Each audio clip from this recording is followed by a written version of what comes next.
शैतान बाप और जादुई लहंगे का जादू।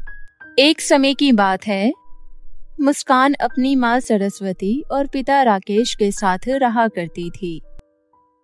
राकेश बहुत ही गुस्से वाले स्वभाव का इंसान था। उसे गुस्सा आने में बिल्कुल भी समय नहीं लगता था। इसलिए मुस्कान ज्यादा समय अपनी माँ के साथ ही बिताया करती थी। लेकिन उसकी ये खुशी भी उसे छिन जाती है जब उसे फोन पर ये पता चलता है कि उसकी माँ का एक्सीडेंट हो गया है और उसमें उसकी मृत्यु हो गई है। इससे मुस्कान पूरी तरीके से टूट जाती है और हमेशा अपनी माँ को ही याद करती रहती है। सरस्वती के मरने के 1 महीने बाद ही राकेश एक मिताली नाम की औरत से शादी कर लेता है। देखो मिताली, मुस्कान अपनी माँ से बहुत प्यार करती थी और वो माँ के बिना नहीं रह सकती थी। इसलिए मैं तुम्हें इस घर में लाया हूँ ताकि तुम उसकी माँ बनकर उसका ध्यान रख सको। आप बिल्कुल भी चिंता मत कीजिए, मुस्कान बहुत प्यारी बच्ची है। मैं उसका अपनी खुद की बच्ची की तरह ध्यान रखूंगी। अच्छी बात है। मुझे ऑफिस के लिए देर हो रही है, मैं ऑफिस जा रहा हूँ। इसके बाद मिताली मुस्कान से मिलने के लिए उसके कमरे में जाती है। मुस्कान, देखो तुमसे मिलने कौन आई है, तुम्हारी नई माँ। यहाँ से चली जाइए। मैं जानती हूँ आप मेरी सौतेली माँ है और सौतेली माँ बिल्कुल भी अच्छी नहीं होती। वो अपने बच्चों को मारती है और उनसे बिल्कुल भी प्यार नहीं करती। अरे, ऐसा तुमसे किसने कहा? और हाँ, मैं तुम्हारी सौतेली माँ नहीं हूँ, बल्कि तुम्हारी प्यारी छोटी माँ हूँ। अगर तुम मुझे माँ नहीं कह सकती तो तुम मुझे छोटी माँ बुला लेना। ये तो ठीक है ना, लिटिल प्रिंसेस। मुस्कान को मिताली की बातें अच्छी लगने लगती है। इसके बाद मिताली भी मुस्कान को अपनी दोस्त बनाने की कोशिश करती है और जल्द ही वो दोनों अच्छी दोस्त बन जाती है। छोटी माँ, आपको पता है मेरी माँ बहुत अच्छी कुक थी। उन्हें नूडल्स बहुत अच्छे बनाने आते थे। अगर तुम उनके हाथ के नूडल्स खाती ना तो मेरी तरह तुम भी उनकी फैन हो जाती। अरे वाह, क्या तुम्हें तुम्हारी माँ के नूडल्स की रेसिपी पता है? हाँ, मैंने उनकी वीडियो रिकॉर्ड कर रखी है। उसमें सारी रेसिपी है। वैसे क्या तुम ट्राई करने वाली हो? हाँ, अगर तुम परमिशन दो तो। Yes, permission granted. इसके बाद दोनों माँ बेटी एक साथ रसोई में नूडल बनाने लगती है और एक दूसरे की कंपनी एंजॉय करने लगती है। मुस्कान मिताली में अपनी माँ की छवि देखने लगती है। दिन ऐसे ही बीत रहे थे। एक दिन मुस्कान अपनी अलमारी में से एक बहुत ही सुंदर सा लहंगा निकालकर मिताली को देते हुए कहती है, छोटी माँ, तुम्हें पता है ये मेरी माँ का फेवरेट लहंगा हुआ करता था। एक बार तुम इस लहंगे को ट्राई करो ना। ठीक है। इसके बाद मिताली वो लहंगा ट्राई करने के लिए अपने कमरे में चली जाती है। वो लहंगे को पहन लेती है। तभी राकेश डोरबेल बजाता है। मिताली, दरवाजा खोलो मिताली। मिताली जल्दी जाती है और दरवाजा खोलती है, परंतु राकेश को वो कहीं दिखाई नहीं देती। अरे, दरवाजा अपने आप कैसे खुल गया? और यहाँ कोई है क्यों नहीं? अरे, मैं यहाँ हूँ तो। मिताली, मुझे मजाक बिल्कुल भी पसंद नहीं है। मुझे सिर्फ तुम्हारी आवाज आ रही है। तुम कहाँ हो? यही हूँ। राकेश कुछ बोलने ही वाला था कि तभी दरवाजे के बाहर एक लड़की खड़ी होकर राकेश को आवाज लगाने लगती है। Rakesh, Rakesh, are you there? उस लड़की की आवाज सुनकर राकेश बाहर चला जाता है। आखिर माजरा क्या है? राकेश ऐसी अजीब सी बातें क्यों कर रहे थे? इसके बाद में मिताली खुद को जाकर शीशे में देखती है और वो ये देखकर हैरान हो जाती है कि शीशे में उसे कुछ दिख ही नहीं रहा था। अरे, लगता है ये लहंगा जादुई है। इसे पहनती ही मैं गायब हो गई। मुझे ये सब मुस्कान को बताना होगा। इसके बाद मिताली सारी बात मुस्कान को बताती है। मुस्कान भी ये सुनकर हैरान रह जाती है। माँ ने भी ये लहंगा कई बार पहना है, पर ऐसा तो कभी कुछ नहीं हुआ। मुझे लगता है कि ऐसा होने के पीछे जरूर कोई कारण होगा। तभी राकेश आ जाता है और मिताली को बुलाता है। तब तक मिताली लहंगा चेंज कर चुकी थी। ये क्या मिताली, थोड़ी देर पहले तुम ये क्या खेल खेल रही थी? अरे सॉरी, वो मैं बेड के नीचे सफाई कर रही थी इसलिए। अच्छा ठीक है, जाओ जाकर मेरे लिए एक कप ब्लैक कॉफी बना कर लाओ। मिताली रसोई में चली जाती है। कुछ दिन ऐसे ही बीतते हैं। फिर एक दिन वो लड़की जो दरवाजे के पीछे खड़ी होकर राकेश को आवाज लगा रही थी, वो उनके घर आती है। राकेश मिताली को बुलाकर कहता है, देखो मिताली, ये मेरी बिजनेस पार्टनर मोना है और आज हम दोनों एक बहुत ही बड़ी डील के बारे में डिस्कस करने वाले हैं, इसलिए तुम नीचे मत आना और किसी और को भी आने मत देना। मुझे कोई डिस्टरबेंस नहीं चाहिए। ठीक है। इसके बाद मिताली ऊपर मुस्कान के रूम में चली जाती है और उसे सारी बात बताती है। मुझे ये आंटी बिल्कुल भी पसंद नहीं है। माँ के मरने से पहले भी ये घर में कई बार आई हैं, लेकिन ये बहुत अजीब है। पता नहीं आज पापा और ये क्या डिस्कस करने वाले हैं। हाँ, उन दोनों को देखकर मुझे भी कुछ अजीब लग रहा था, पर हम पता कैसे करेंगे कि वो क्या बात कर रहे हैं। अरे छोटी माँ, मेरी माँ का वो लहंगा है ना? अरे हाँ, ग्रेट आइडिया। वो लहंगा इस काम के लिए परफेक्ट है। इसके बाद मिताली मुस्कान की माँ का वो जादुई लहंगा पहन लेती है और उसे पहनती ही गायब हो जाती है। मुस्कान, क्या मैं तुम्हें दिखाई दे रही हूँ? माँ, मुझे सिर्फ आपकी आवाज आ रही है। आप आखिर हो कहाँ? मैं तुम्हारे बिल्कुल सामने ही हूँ। इसका मतलब ये लहंगा काम कर रहा है। इसके बाद मिताली उस रूम में चली जाती है जहाँ राकेश और मोना आपस में बातें कर रहे थे। राकेश, मुझे और कितना वेट करना पड़ेगा? मैं बता रही हूँ, मुझसे और अब इंतजार नहीं होता। तुम चिंता क्यों करती हो डार्लिंग? तुम तो जानती ही हो, हम दोनों ने सरस्वती का मर्डर प्रॉपर्टी के लिए किया था, पर उस सरस्वती ने सारी प्रॉपर्टी मुस्कान के नाम कर रखी है। अब जब तक मैं मुस्कान को नहीं मारूंगा, वो प्रॉपर्टी मेरे नाम नहीं होगी। इसलिए तो मैंने उस मिताली से शादी की है। मुस्कान को जान से मारूंगा और सारा इल्जाम उस पर आ जाएगा, क्योंकि सौतेली माँ को तो हर कोई जानता है। राकेश, जो भी करना है जल्दी करो। मुझे तुमसे जल्द से जल्द शादी करनी है। हाँ मेरी जान, हम जल्दी शादी करेंगे। बस इस मुस्कान का किस्सा खत्म करूं, फिर हम एक साथ होंगे। ये सब सुनकर तो मिताली के होश उड़ जाते हैं। उसे समझ ही नहीं आता ये सारी बात। आखिर वो मुस्कान को बताए कैसे? पर वो हिम्मत करके मुस्कान को ये सारी बात बताती है। ये सब सुनकर मुस्कान का दिल टूट जाता है कि उसके पिता ने ही उसके साथ ये सब किया। हाँ, पहले भी पापा मेरी माँ को मारते थे, पर माँ ने कभी मुझे पता नहीं लगने दिया। मुझे मेरी माँ को इंसाफ दिलाना होगा। मैं इन्हें नहीं छोड़ूंगी। ऐसे जोश में होश खोने से फायदा नहीं होगा। हमें इन दोनों को सलाखों के पीछे करने के लिए एक प्लान की जरूरत होगी।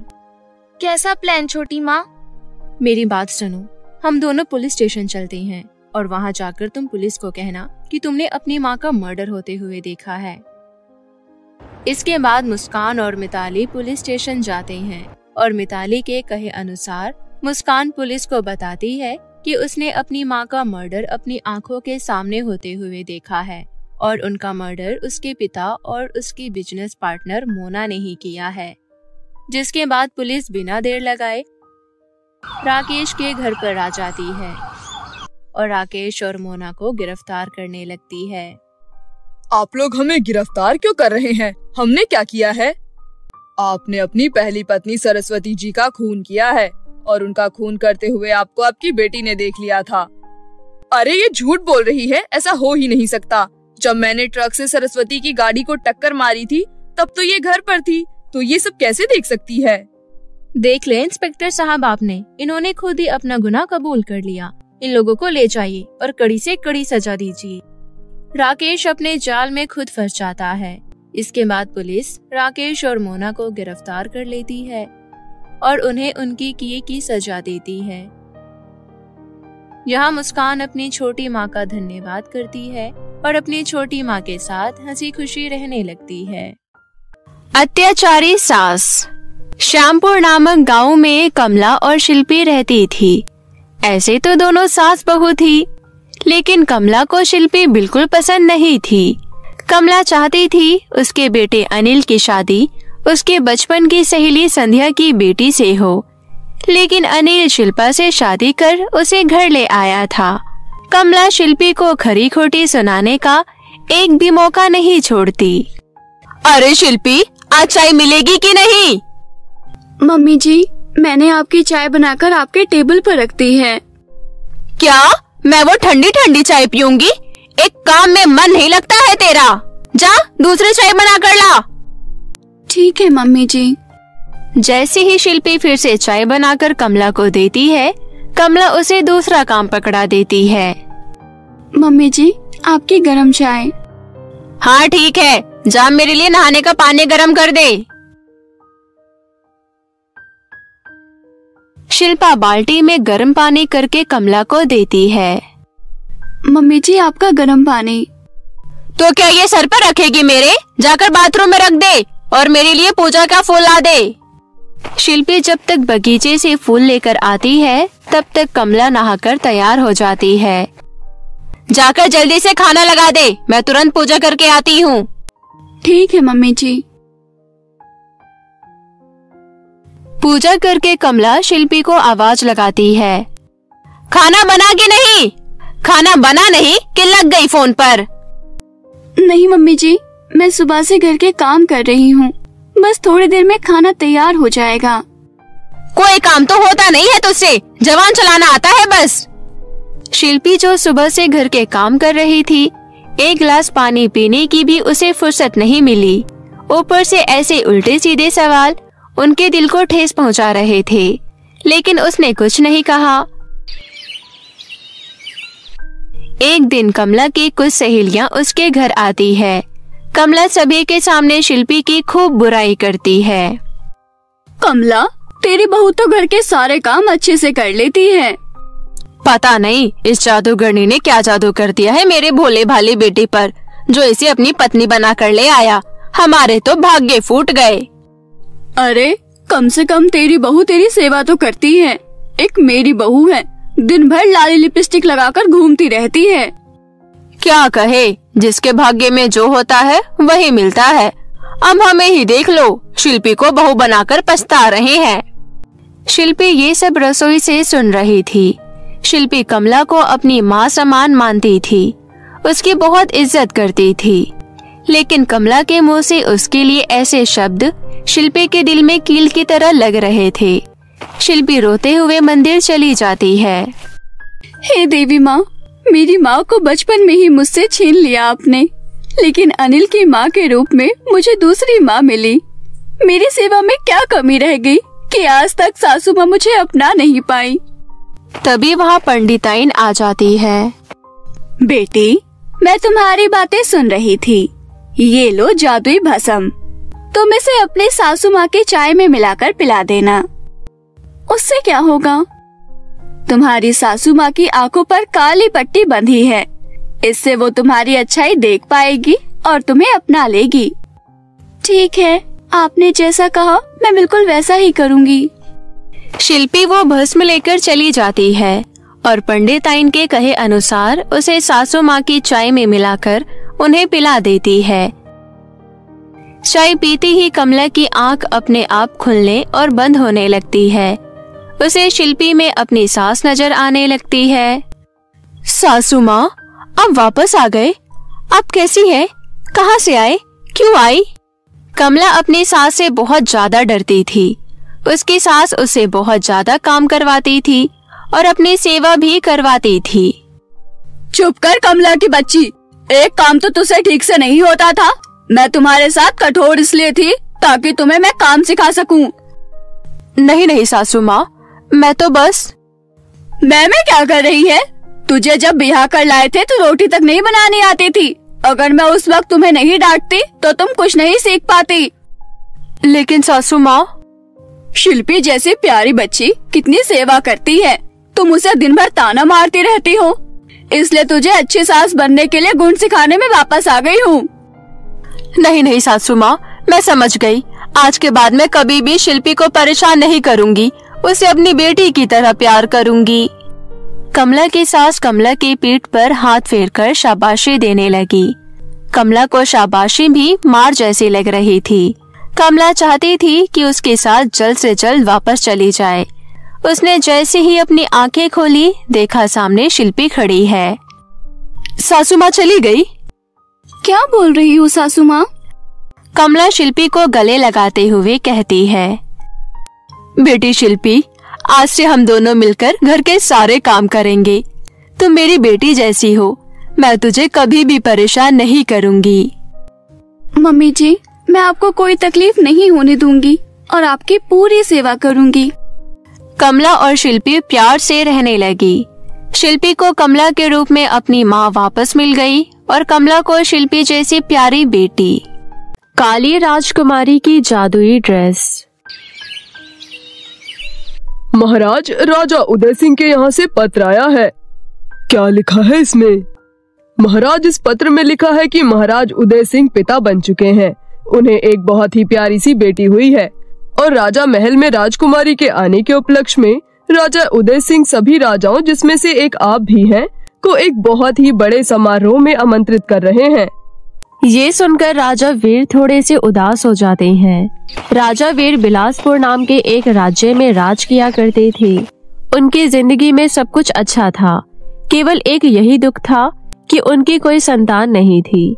वो पूजा, ऋषि मुनि, तंत्र विद्या सब कुछ कर चुके थे, लेकिन फिर भी उनकी कोई भी संतान नहीं हो पा रही थी, जिस वजह से वो हमेशा दुख में रहा करते थे। और अब ये खबर सुनकर उनका दुख और भी बढ़ जाता है और वो सभा को छोड़कर अपने कक्ष में आ जाते हैं। अब तो राजा उदय की भी संतान हो गई, जबकि वो मुझसे उम्र में छोटे हैं। पता नहीं भगवान क्या चाहता है। मुझे तो लगता है कि मुझे निसंतान ही मरना पड़ेगा और मेरे इस राज्य का कोई वंशज नहीं होगा। ऐसा कहकर राजा वीर और ज्यादा उदास हो जाते हैं। फिर एक दिन राजा वीर जंगल में शिकार पर गए होते हैं। वो जंगल में शिकार कर ही रहे होते हैं कि तभी एक बरगद के पेड़ के नीचे बैठे साधु महाराज कहते हैं, राजन, अगर आप ऐसे दुख में रहेंगे तो आप सही से शासन नहीं कर पाएंगे, और अगर आप सही से शासन नहीं कर पाए तो आपकी जनता और राज्य का विनाश हो जाएगा। साधु महाराज, आप कौन हैं और यहाँ कैसे? मैं इस राज्य के सभी साधु बाबाओं को जानता हूँ, परंतु आपको यहाँ कभी नहीं देखा। मेरे यहाँ होने से बड़ा प्रश्न ये है कि आपके बाद आपकी राजगद्दी पर कौन बैठेगा। आप बहुत ही विद्वान लगते हैं। मैं तो सब कुछ करके देख चुका हूँ, लेकिन मेरे हाथ कुछ नहीं लगा। अब आप ही कोई उपाय बताइए। उपाय तो है और उससे तुम्हारी संतान भी हो सकती है, परंतु क्या साधु महाराज? देखो राजन, अगर तुम्हारी संतान हुई तो उसे बहुत सारे कष्टों का सामना करना पड़ेगा। उसकी जिंदगी बिल्कुल भी आसान नहीं होगी। राजा वीर कुछ देर सोचते हैं और फिर कहते हैं, मैं जानता हूँ मेरी संतान भी मेरी तरह वीर ही होगी, और अगर उसकी जिंदगी में कष्ट आए भी तो मैं जानता हूँ मेरी संतान वो सब झेल लेगी और उन पर विजय प्राप्त कर लेगी। आप मुझे बस वो उपाय बता दीजिए। इसके बाद वो साधु अपनी आंखें बंद करके अपने हाथ में एक फल प्रकट करते हैं और उसे राजा वीर को देते हुए कहते हैं, ये लो राजन, इस फल को जाकर अपनी पत्नी को खिला दो और फिर इसका कमाल देखो। राजा उस साधु के कहे अनुसार उस फल को ले जाकर अपनी पत्नी को खिला देते हैं और अगली ही सुबह रानी को उल्टियां होने लग जाती है और एक दाई राजा को आकर बताती है कि वो कुछ ही महीनों में पिता बनने वाले हैं। ये खबर सुनकर राजा बहुत ज्यादा खुश हो जाते हैं और उस दाई को मोतियों की माला देकर खुश कर देते हैं और पूरे राज्य में मिठाई बंटवाते हैं। उस साधु की बात बिल्कुल सही निकली। मैं सच में पिता बनने वाला हूँ। इसी तरह 9 महीने बीत जाते हैं और फिर 9 महीने बाद रानी एक बेटी को जन्म देती है, परंतु उसे जन्म देते देते रानी की मृत्यु हो जाती है और वो बेटी बिल्कुल अमावस की रात की तरह काली होती है। दाई जाकर ये खबर राजा को देती है। एक बुरी खबर है महाराज। क्या हुआ? हमारी संतान ठीक तो है ना? आपकी संतान तो ठीक है, परंतु आपकी संतान को जन्म देते हुए रानी की मृत्यु हो गई। ये खबर सुनकर राजा को काफी धक्का लगता है। फिर वो अपनी संतान से मिलने जाते हैं, परंतु जैसे ही वो अपनी संतान का मुख्य देखते हैं, उनकी सारी खुशी दुख में बदल जाती है। हमने तो सोचा था हमारी संतान का मुख चंद्रमा जैसा खिल उठेगा, लेकिन ये तो अमावस्या जैसी काली है, ये हमारी पुत्री नहीं हो सकती। पहले तो राजा अपनी पुत्री को अपनाने से इनकार कर देते हैं, फिर वो उसकी तरफ देखते हैं और उसकी मासूमियत को देखकर पिघल जाते हैं और उसे अपने गोद में उठाकर गले लगा लेते हैं। चाहे तुम जैसी भी हो, पर तुम मेरी पुत्री हो। तुम चिंता मत करो, मैं तुम्हें दुनिया का सारा प्यार दूंगा। ऐसा कहकर राजा भावुक हो जाते हैं। कुछ दिन ऐसे ही बीत जाते हैं। एक दिन राजा वीर की माँ राजा वीर के कक्ष में आती है और कहती है, देखो पुत्र, मैं जानती हूँ अभी तुम्हारी रानी को मरे हुए ज्यादा दिन नहीं हुए हैं, परंतु मेरा ख्याल है कि तुम्हें दूसरी शादी कर लेनी चाहिए, क्योंकि ये छोटी सी बच्ची बिना माँ के नहीं रह पाएगी। इसे अभी माँ के प्यार, ममता और दूध की जरूरत है। राजा वीर को अपनी माँ की बात सही लगती है, इसलिए वो अपने ही राज्य की एक सुपर्णा नाम की औरत से शादी कर लेते हैं। सुपर्णा की भी 6 महीने की बच्ची थी, इसलिए वो राजा की बेटी श्वेता को पालने के लिए योग्य थी और इसी कारण से भी राजा ने उसे शादी की थी। देखो सुपर्णा, मैं चाहता हूँ तुम मेरी पुत्री का अच्छे से ध्यान रखो, क्योंकि आगे चलकर वही मेरे राज्य को संभालने वाली है। तो मैं चाहता हूँ कि उसे किसी भी तरीके की तकलीफ ना हो, और इसलिए मैंने तुमसे शादी भी की है। उम्मीद करता हूँ तुम अपना फर्ज अच्छे से निभाओगी। बिल्कुल महाराज, मैं आपकी पुत्री श्वेता को अपनी पुत्री नैना से भी ज्यादा प्यार करूंगी। सुपर्णा ये सब राजा के सामने कह तो देती है, परंतु उसके मन में कुछ और ही चल रहा होता है। ये काली कलूटी तो इस राज्य की महारानी बनने की बिल्कुल भी लायक नहीं है। इससे अच्छी तो इस राजमहल की दासियां लगती है। चाहे जो भी हो जाए, इस पूरे राज्य की महारानी तो मेरी बेटी नैना ही बनेगी। धीरे धीरे समय बीतने लगता है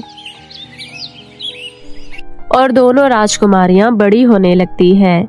श्वेता नहीं जानती थी कि सुपर्णा उसकी सौतेली माँ है, परंतु उसका व्यवहार सब कुछ कह देता था।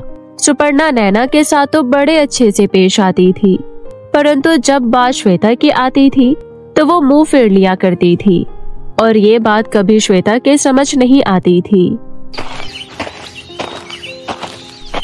आखिर माँ मेरे साथ ऐसा व्यवहार क्यों करती है? दीदी को तो माँ इतना प्यार करती है, अगर उनसे कोई गलती भी हो जाए तब भी उन्हें कुछ नहीं कहती, परंतु जब मैं कुछ करती हूँ तो उन्हें बिल्कुल भी पसंद नहीं आता। आखिर ऐसा क्यों? बस इसलिए क्योंकि मेरा रंग काला है। पर ऐसा कैसे हो सकता है? कोई माँ अपने ही बच्चों में भेदभाव कैसे कर सकती है? कभी कभी तो मुझे एहसास होता है कि ये मेरी माँ है ही नहीं। श्वेता अक्सर नदी किनारे बैठकर ये सब बातें सोचा करती थी। दिन इसी तरह बीत रहे थे। एक दिन राजा वीर अपने मित्र राजा की मदद के लिए युद्ध में जाते हैं, परंतु वो उस युद्ध में शहीद हो जाते हैं और एक सैनिक भागता हुआ ये खबर राजमहल में देने आता है। रानी जी, महाराज की युद्ध के दौरान मृत्यु हो गई है, अब वो इस दुनिया में नहीं रहे। जहाँ ये खबर सुनकर सब दुखी हो जाते हैं, वहीं सुपर्णा के चेहरे पर मुस्कान आ जाती है। वो बहुत ज्यादा खुश हो जाती है और अपने कक्ष में आकर खुशी के मारे नाचने लग जाती है। उस राजा के रहते हुए मुझे हर चीज पूछ कर करनी पड़ती थी और उस काली कलूटी मनहूस को भी झूठा प्यार करना पड़ता था, परंतु अब नहीं। अब इस पूरे राज्य की रानी मैं हूँ और आगे चलकर मेरी बेटी बनेगी। अब मुझे कोई नहीं रोक सकता, कोई टोक नहीं सकता। दूसरी ओर जब ये बात श्वेता को पता चलती है तो उसकी तो पूरी दुनिया ही उससे छिन जाती है। वो कई दिनों तक गम में डूबी रहती है। एक दिन वो अपने कक्ष में बगीचे की ओर देखकर अपने पिता को याद कर रही होती है कि तभी वहाँ पर सुपर्णा हाथों में दासियों के कपड़े लेकर आ जाती है। अब अपना ये गम भुलाकर असलियत में आ जा और ये दासियों के कपड़े पहन ले। मैं नहीं चाहती कि तू अब राजकुमारियों की तरह रहे। ये आप कैसी बातें कर रही हैं माँ? मैं राजकुमारी हूँ तो राजकुमारियों की तरह ही रहूंगी ना। और आप मेरे लिए ये दासियों के कपड़े क्यों लेकर आई हैं? पहले तो तू मुझे माँ बुलाना बंद कर। मैं तेरी माँ नहीं हूँ। तेरी माँ तो तुझे जन्म देते हुए ही मर गई थी। आज से तू मुझे महारानी बोलेगी, समझी? श्वेता पहले ही अपने पिता के दुख में थी और जब वो सुपर्णा की बातें सुनती है तो उसका दिल ही टूट जाता है। परंतु उसे ना चाहते हुए भी सुपर्णा की बात माननी पड़ती है और दासियों के कपड़े पहनने पड़ते हैं। धीरे धीरे करके सुपर्णा पूरे राजमहल पर अपना कब्जा कर लेती है और हर चीज को अपने हाथ में ले लेती है और अब श्वेता को पूरी तरीके से एक दासी बना देती है। सुन दासी, हाँ तुझसे ही बात कर रही हूँ। जा जाकर मेरी बेटी यानी कि इस राज्य की होने वाली रानी के कक्ष में जाकर पंखा कर। उसे गर्मी में सोना बिल्कुल भी पसंद नहीं है। जी महारानी। दिन ऐसे ही बीतने लगते हैं। श्वेता दिन में काम निपटाकर शाम को राजमहल के पीछे वाले बगीचे में चली जाया करती थी और वहां के पशु और पक्षियों के साथ अपना समय बिताया करती थी। वहीं कुछ पल उसे चैन और सुकून से मिल पाता था। ऐसे ही एक दिन श्वेता उस बगीचे में बैठी होती है कि तभी वहां से एक जादूगरनी गुजर रही होती है।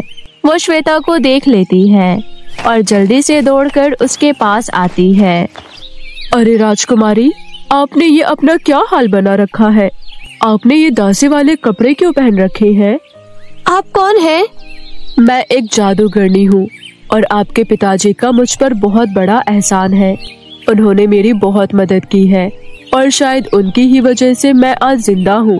परंतु आपकी ये हालत कैसे हुई और महाराज कहाँ है? इसके बाद श्वेता रोते हुए जादूगरनी को सारी कहानी बताती है। भगवान उनकी आत्मा को शांति दे। सुपर्णा ने बिल्कुल भी अच्छा नहीं किया, पर आप चिंता मत कीजिए राजकुमारी, अब उसे उसके किए का सबक मिलेगा। इसके बाद जादूगरनी अपने जादू से वहां पर एक बहुत ही खूबसूरत जादुई ड्रेस प्रकट करती है और उसे राजकुमारी को देते हुए कहती है, ये लीजिए राजकुमारी, ये एक जादुई ड्रेस है। पर ये जादुई ड्रेस मेरे किस काम की है? ये ड्रेस बहुत ही काम की है, क्योंकि ये कोई मामूली ड्रेस नहीं है। आप जैसे ही इस ड्रेस को पहनेंगी, आपके सामने वाला इंसान आपके वश में आ जाएगा और उसके बाद आप उसे जो कहने को या जो करने को कहेंगी वो वैसा ही करेगा।